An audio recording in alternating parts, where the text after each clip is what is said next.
You prayed for change. Let's be brutally honest.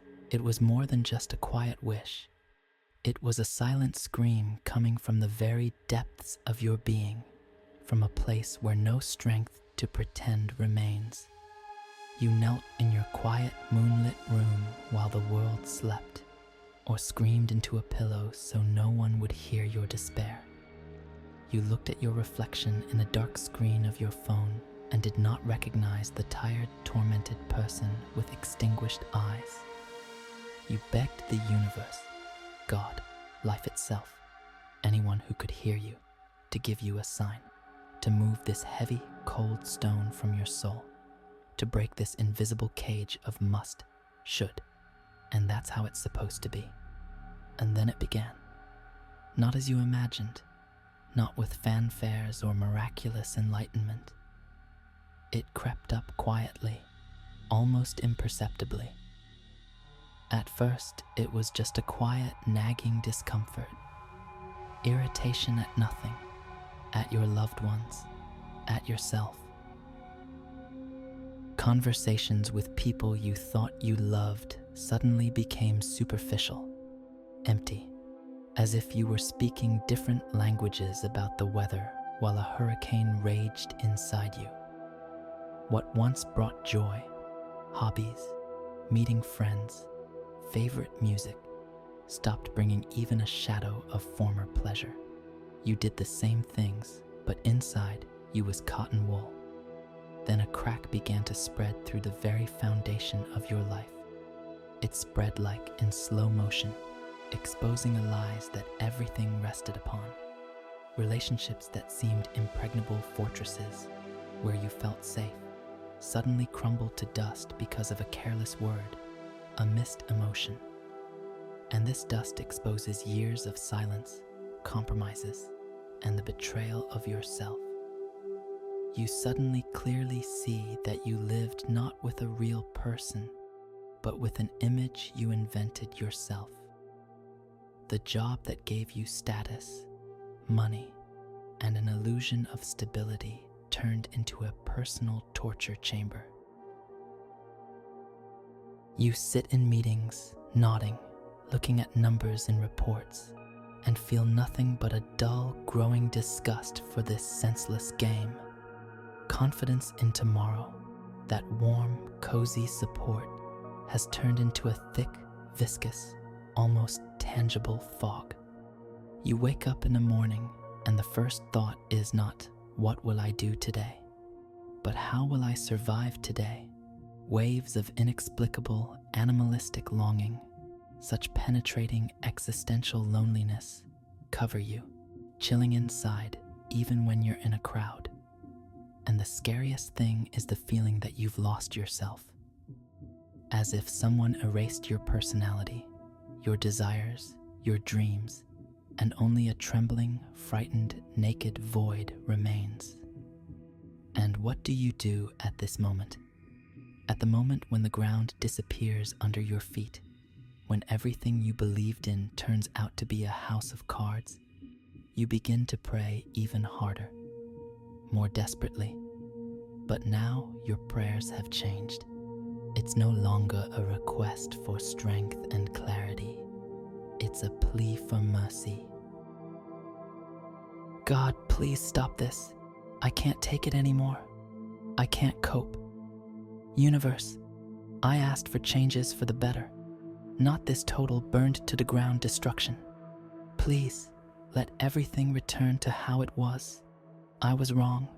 I agree to the old gray life. Just stop this nightmare. Here is your main, most tragic mistake. You are like a person who asked all their life to be taught to swim, and when finally thrown into the water, began to pray in horror to be back on the solid, familiar, but hateful ground. You asked for strength, and life gave you a burden that seems unbearable, so that you discover muscles you didn't even know existed. You asked for wisdom, and life threw you a bundle of insoluble, absurd problems, so that you stop looking for ready answers outside and finally turn to your inner, forgotten compass. You asked for a new road, and life collapsed the old, rotten, but so familiar bridge, leaving you alone with a bottomless abyss that can only be overcome in one way: by remembering that you have wings. What you are going through now is not a punishment. It is not a system failure. It is not bad fate or anyone's malicious will. It is an answer, a direct, merciless, surgically precise answer to your most sincere, deepest prayer. This is change in its true, uncovered, wild form.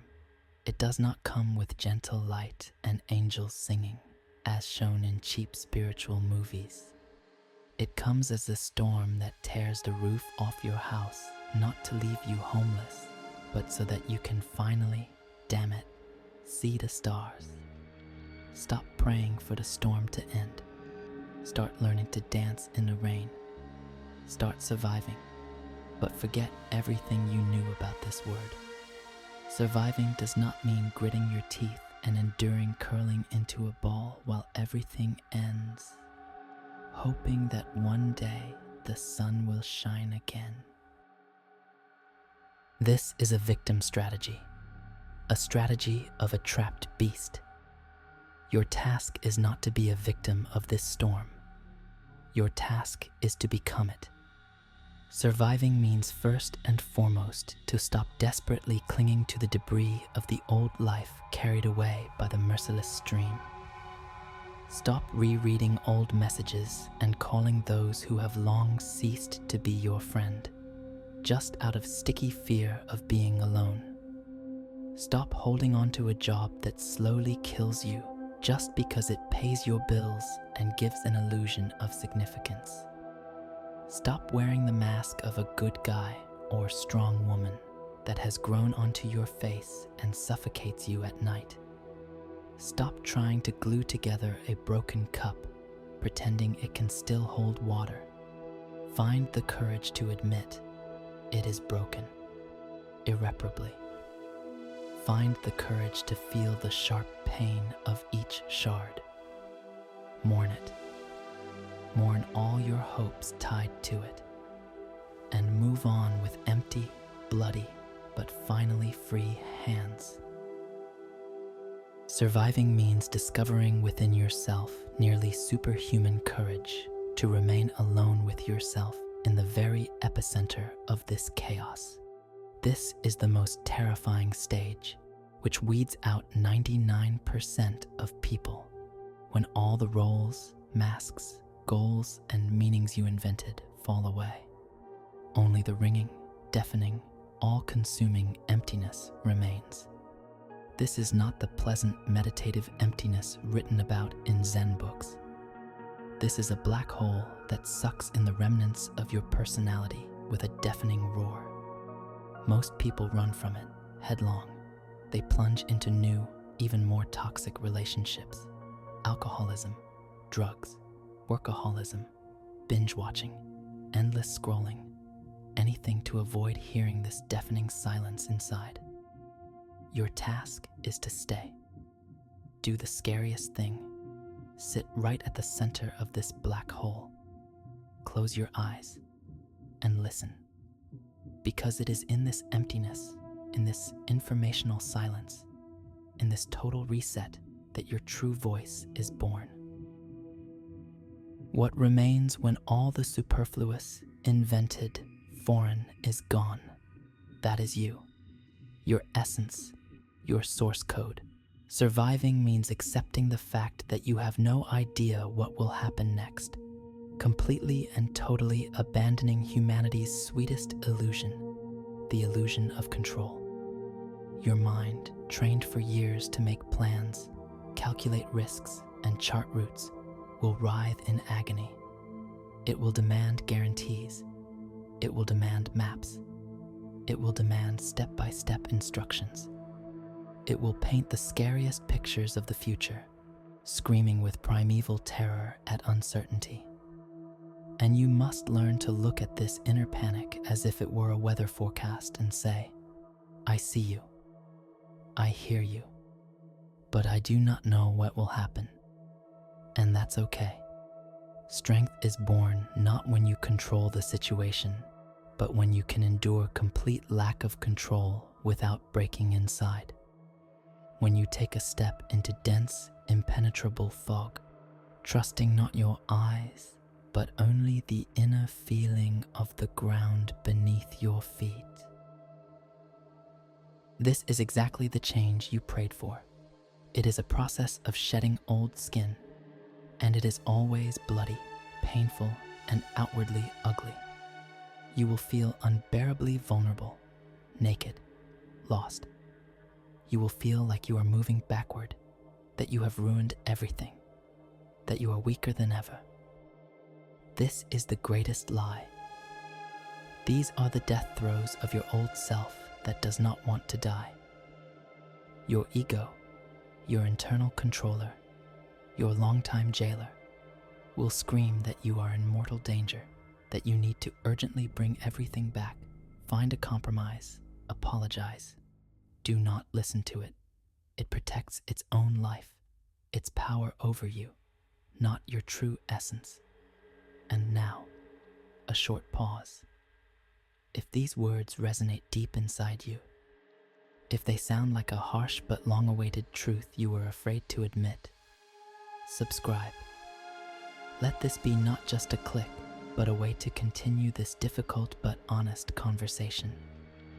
A sign that we are not alone. You prayed to become a different person, but you cannot become one until the old one dies.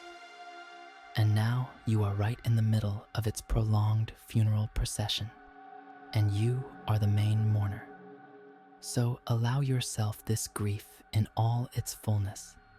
Don't try to be strong and positive like Instagram gurus suggest. That is hypocrisy. Allow yourself to be angry at the whole world. Allow yourself to cry from helplessness so that the walls shake. Allow yourself to admit, I can't cope. Because only by hitting absolute bottom can you bounce back. Until you struggle halfway, you are only wasting energy. Stop looking for positive sides in what is happening.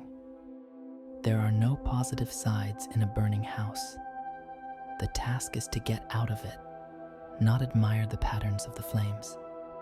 Stop looking for lessons and signs. You will understand the lesson later, in a year, when you stand on the cooled ashes of your old life, but feel more alive and free than ever. Now, your only lesson and your only task is to breathe. Take the next breath when it feels like there is no air left, then another. Take one tiny step, then another. This is what surviving really means. Not waiting meekly for the storm to end, but becoming that storm. To realize that the wild, uncontrollable, destructive force that is breaking your life is not some hostile external element. It is your own suppressed life force, your rage, your passion, your truth, which at last has burst free to sweep away all the trash piled on your path. You are that force. You are the one tearing down your prison from within.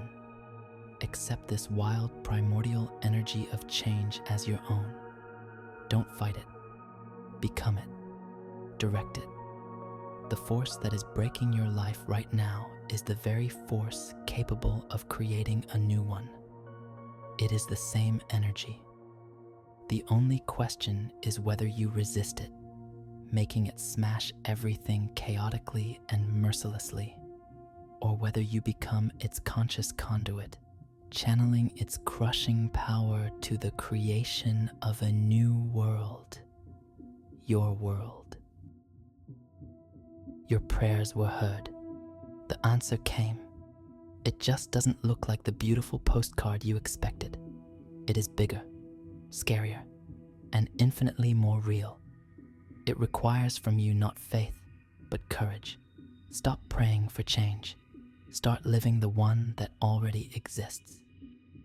If you feel this inner storm, If you are ready to stop fighting it and face it head on, write in the comments, "I'm learning to stand in the rain."